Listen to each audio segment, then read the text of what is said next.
Bienvenidos a su programa. Tenemos el día de hoy a un experto en un tema que a todos nos interesa, que especialmente viviendo fuera de nuestros países, especialmente viviendo en Canadá, y para los que nos ven en Estados Unidos y que les urge salir corriendo, no se preocupen, tenemos aquí a Leonardo Di Leone. ¿Cómo estás? Muy muy contento de estar en tu programa. Bienvenido. Oye, y bueno, con información súper, ahorita que todo el mundo la necesita. Urgente, yo diría, ¿no? Entonces, a ver, vamos a hablar sobre refugio para todos ustedes que necesitan saber más, porque hay muchos que escuchamos la palabra refugio y no entendemos qué significa, quiénes pueden aplicar y demás. Entonces, ¿por dónde empezamos, Leonardo? Bueno, debemos empezar por la definición. Realmente el considerarse refugiado involucra que debes cumplir al 100% con una definición muy específica.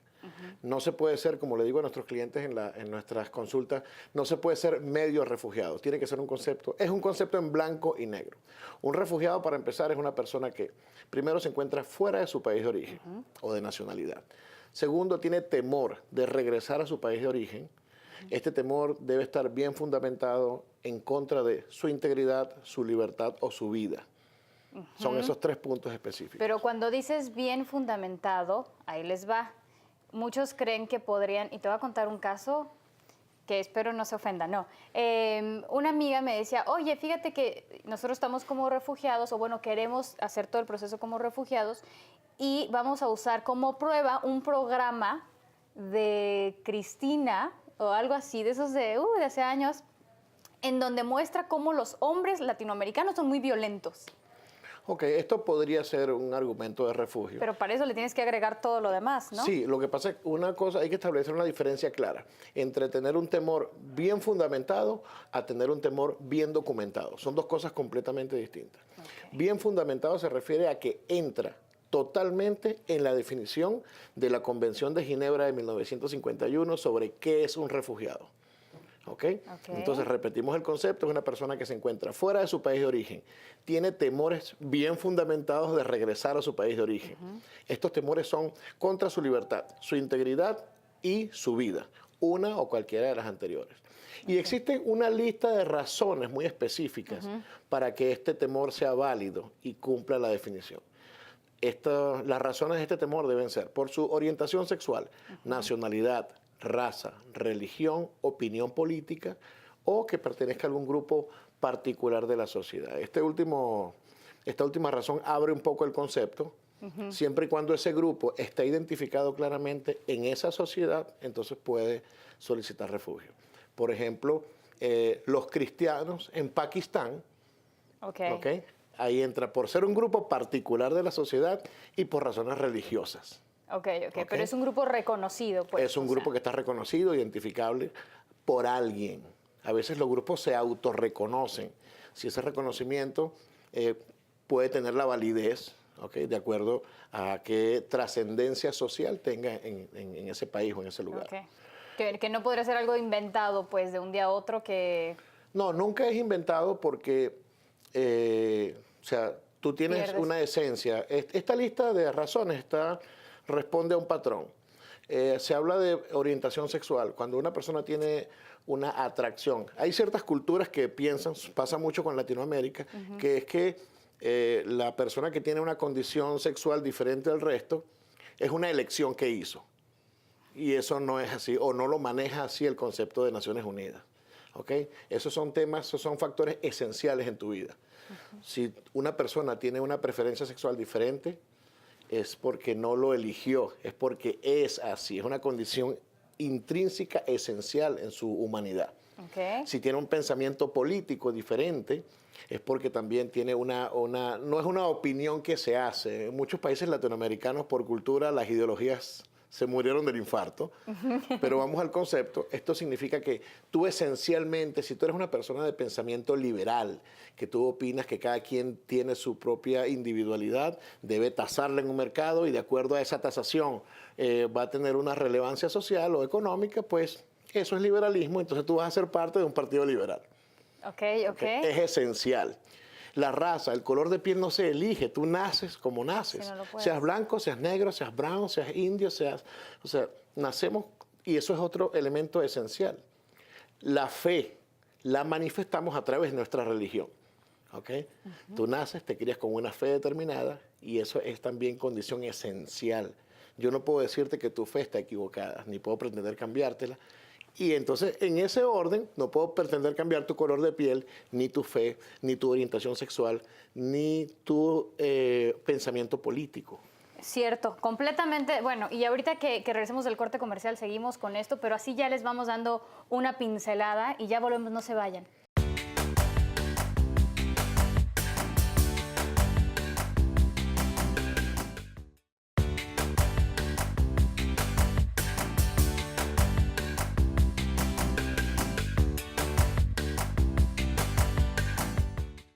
Y seguimos aquí hablando con Leonardo sobre el tema de refugio y entendiendo mejor, porque a veces se complica un poco el término, a veces no lo entendemos y creemos que cualquiera puede aplicar por este, ¿cómo le dirías? Este programa. Proceso, este programa. El programa canadiense de refugio es para aquellas personas que están en necesidad de protección y se encuentran dentro de Canadá. ¿Okay? Como te decía, no es solo Canadá. Canadá está adherida a los muchos otros países que firmaron la Convención de Ginebra de 1951 para dar protección a estas personas con estas necesidades. Me hablabas del temor, el miedo que estas personas sienten de regresar a su país. Decías que el programa de Cristina o tal prueba o cuando el miedo es bien fundamentado.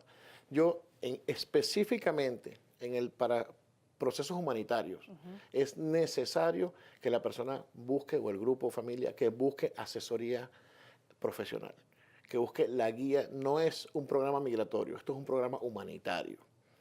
No solo está en juego tu proyecto por necesidad tener que quedarte en Canadá, sino que está en juego tu vida. ¿Okay?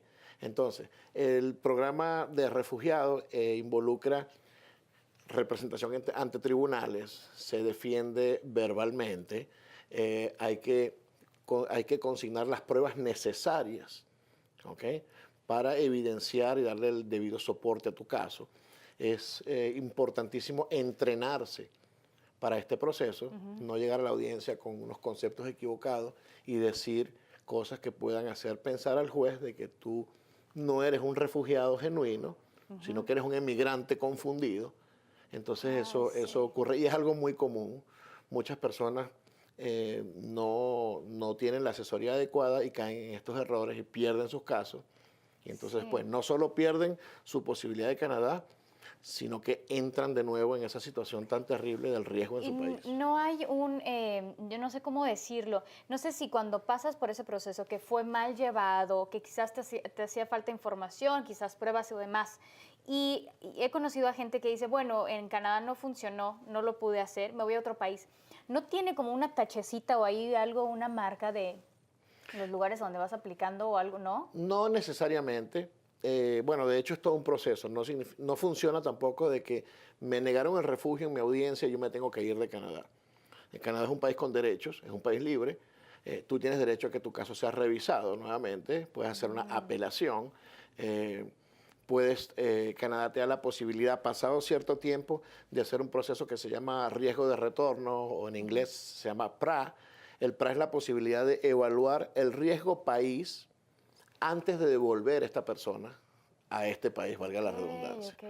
Okay, entonces ahí tenemos, digamos, otro nivel de, llamémoslo apelación, aunque no es una apelación en términos técnicos. Pero de alguna forma es lo que estás haciendo. Sí, de hecho, no queda con ninguna tachita, porque incluso un refugiado que ha perdido su caso puede convertirse en emigrante. Porque si él perdió su caso, a lo mejor reflexiona y dice, bueno, realmente el juez tenía razón, legalmente se probó que yo no tengo riesgos en mi país, pero eso no significa que yo haya hecho algo ilegal en Canadá.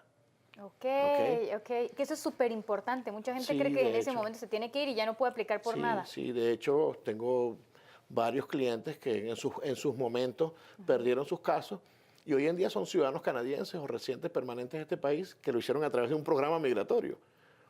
Porque a lo mejor, llega un punto que se integraron tanto a Canadá, perdieron su caso, asumen que no están en el riesgo que ellos pensaban que estaban, pero ahora tienen interés en Canadá como país para vivir. Entonces, ¿qué me faltaba? Me faltaba inglés. Pues durante este periodo puedo aprender inglés, puedo estudiar algo y puedo lograr emigrar a Canadá, ¿no? De otra forma. Oye, bueno, nos tenemos que ir por un corte comercial y ahorita regresamos, te tengo varias preguntas. Ya volvemos, no se vayan. Claro que sí.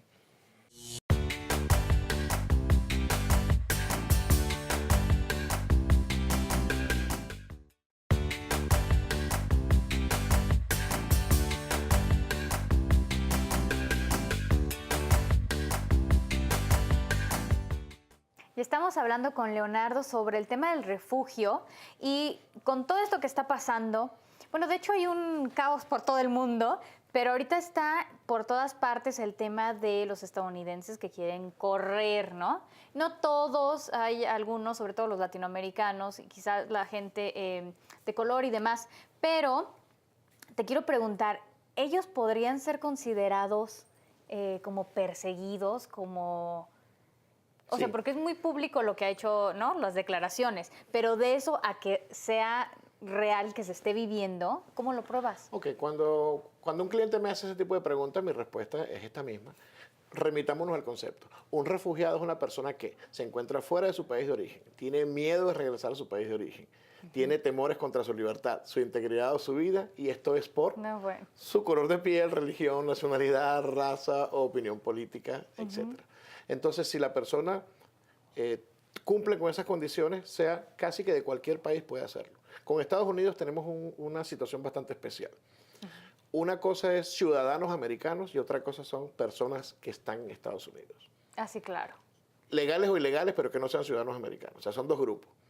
Un ciudadano americano, en teoría, no puede pedir refugio en Canadá porque tenemos un tratado de tercer país seguro que nos dice que tanto Canadá como Estados Unidos son países seguros, con democracias sólidas y con instituciones que protegen a sus ciudadanos. Entonces es casi imposible que un ciudadano norteamericano logre tener éxito en un caso de refugio en Canadá. Ahora, es muy distinto cuando hablamos de personas que se encuentran en Estados Unidos, que tienen temor de regresar a su país de origen y que por alguna razón entran en riesgo lo que está pasando ahorita. Mucha gente está viniéndose a Canadá a pie, por ejemplo. Ay, sí. ¿Okay? Sí, sí, lo he visto. Alguna gente me pregunta, mira, ¿ya que puedo ir? Yo no les sugiero que lo hagan, ¿ok? Ni les sugiero que no lo hagan. Eso queda a juicio de cada persona. Eso es una decisión propia de cada uno. Que lo analicen. Pero repetimos el concepto. Estar en Canadá físicamente, tener temor de regresar a tu país de origen, tener temor contra tu libertad, integridad de tu vida y que sea por las razones que te mencioné. Entonces, si la persona se encuentra en Canadá, independientemente de su estatus, cómo entró y qué fue lo que le pasó. Si tienes temor de regresar a tu país de origen, el temor está bien fundamentado y es por las razones que dice la convención, pues... Te esperamos aquí. digamos, es un potencial refugiado. Oye, por cierto, había un video en redes sociales, no sé si lo viste, de una persona que venía caminando de Estados Unidos, no sé cuántas horas llevaba caminando, terrible la situación, y le preguntan, ¿en dónde quieres estar? Y él decía, Canadá, ya estoy en Canadá. Terrible la situación, venía de Estados Unidos. Y no sé de dónde era, pero hay un montón de gente que viene así y que está muy confundida, Leonardo, que no sabe ni por dónde empezar. Como bien decías, sí existe la diferencia entre ciudadanos estadounidenses, sin embargo hay muchísimos latinoamericanos que ni siquiera tienen un estatus legal. Sí, a las personas sin estatus legal tienen obviamente más chance, porque una persona que tenga una residencia permanente en Estados Unidos, pues tiene un estatus permanente. Esa persona va a caer dentro de la misma categoría que un ciudadano americano que viene a pedir protección a Canadá. Salvo que esa protección sea contra Estados Unidos, entonces ahí habría un choque en el cual, en líneas generales, el cliente va a salir mal, va a quedar mal, no va a tener éxito definitivamente porque lo van a regresar a Estados Unidos o a su país de origen de nacionalidad.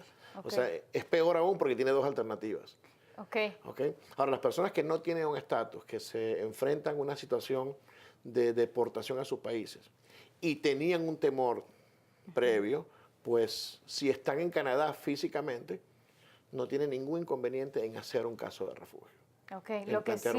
Lo que sí les recomendamos es que lo hagan con un experto y que tengan Sí. mucho cuidado porque hay ahorita justo en este momento que estamos pasando por todo este tipo de cosas, hay mucha gente que se podría llegar a aprovechar.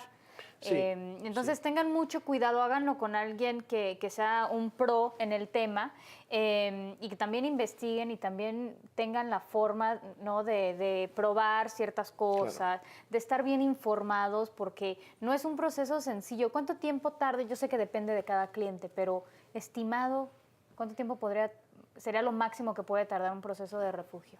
Un proceso de refugio, bueno, tiene varias etapas. Primero se hace una presentación del caso, pasas una entrevista de admisibilidad y luego vas a tener una audiencia. Digamos que van a pasar en promedio, podemos hablar de 3 meses para tener una respuesta sobre lo que es el caso de refugio como tal, pues, ¿no? O sea, a los 3 meses la situación debería estar definida, en Ok. promedio. Ok, bueno, entonces ahí los dejamos con esa información y ya volvemos con más. No se vayan, estamos con Leonardo.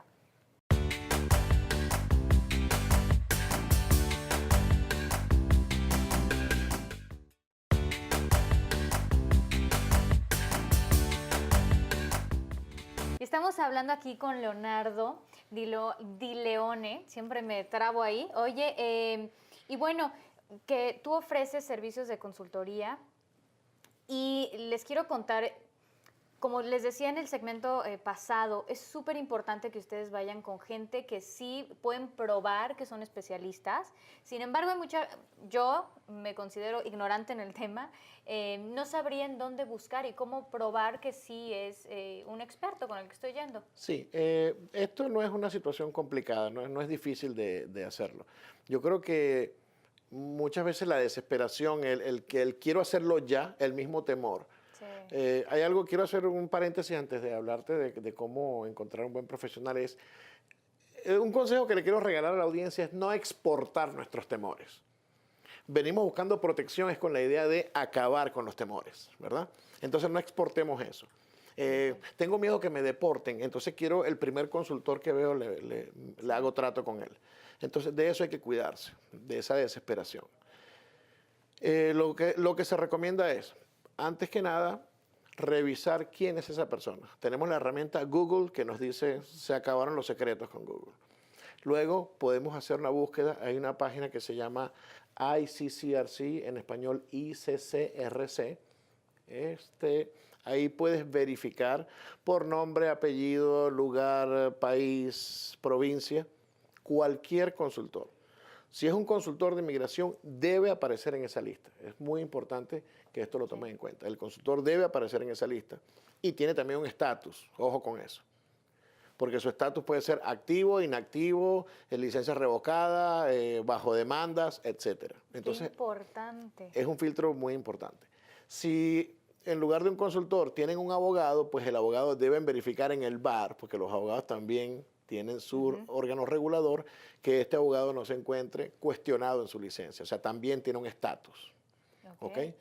Y tenemos los notarios de Quebec, ¿okay? Que tienen también un organismo que los regula. Y ahí puedes verificar que la persona exista, ¿okay? Y que tenga un estatus activo. Eso es muy, muy importante de hacerlo. ¿Okay?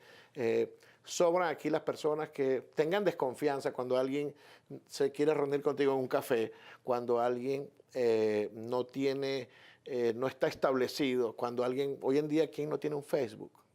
Entonces un profesional más aún. Si no el Facebook, por ejemplo, te permite la gran ventaja de que tú escribes los reviews. Yo no puedo borrar lo que la gente escribe de mí en Facebook. Sí, sí. Entonces eso es importante, revisar qué opinan los clientes, qué experiencia hay sobre esta persona. Sí, sí. ¿Okay? Yo he tenido clientes que vienen, mira, fulano me estafó. Y bueno, cuando googleamos a esa persona, yo no lo conozco, encuentro con que tiene un caso de ejercicio ilegal de la carrera de abogado. Entonces dice, bueno, no hiciste nada, entonces yo No ni hiciste tu siquiera tarea. responsabilizo al pseudo profesional, sino no puedes ser irresponsable pues, con tu propio proyecto. Oye, Entonces, qué fuerte. Aparte que estás poniendo tu proyecto de vida en las manos de alguien, ¿no? que podría echarlo a perder completamente. absolutamente. Y bueno, y el miedo y un montón de cosas que vienen. Leonardo, ¿en dónde te puede encontrar la gente? Yo sé que hay un montón de gente que ahorita tiene muchas dudas, que quiere saber cómo le hace y demás. ¿En dónde te pueden encontrar? Nuestra empresa se llama Dileone Group. Puede buscarnos en Google, en Facebook. Nuestro sitio web es dileonegroup.com. Pueden llamarnos también al 587-316-6555 y gustosamente le atenderemos. Trabajamos para todo el Canadá, cubrimos todo el país. Trabajamos con programas tanto humanitarios como programas migratorios y siempre procuramos darle una respuesta oportuna. Trabajamos enfocados al éxito del cliente. Y eso es lo que nos ha permitido pues, posicionarnos en el mercado como estamos hoy. Claro, y la confianza que brindas con toda esta información, ¿no? De hecho. Hay mucha gente que no te da la información por miedo a que... Hay que desconfiar un poco de eso. Sí, sí. No confundir el no darle información con el no tener tiempo de atenderte. A menudo a veces clientes, no sé, a la 1 de la mañana voy a ver mi Facebook y alguien me pasa un mensaje. Hola, ¿cómo hago para emigrar a Canadá? Yo le digo, llama ya es una cita. Sí, también, por favor. De eso se trata. Pero cuando no hay nada que ocultar, acá todo está público, todo está escrito y lo que vendemos es experiencia y capacidad. Eso no hay forma de robártelo. Que me decías tú además que salen conociendo muchísimo más, ¿no? De hecho, claro. Salen casi todos unos ahí expertos, por lo menos en su caso sí. Así es, así es. Y nuestra función, nuestro objetivo en la consulta es que la persona esté suficientemente informada para tomar decisiones responsables. Nos contrate o no, no es la esencia. Nosotros no estamos vendiéndote el servicio, estamos informándote y te cobramos por nuestro tiempo y por nuestro esfuerzo. ¿Okay? Si lo tomas, te parece, te da confianza, pues bienvenido, será un gusto llevar tu caso al éxito. Y si no, pues ahí estamos a las órdenes como siempre. Pues muchísimas gracias, Leonardo, y ya nos estaremos viendo pronto para hablar más temas tan interesantes. Claro que sí, gracias a ti por esta oportunidad.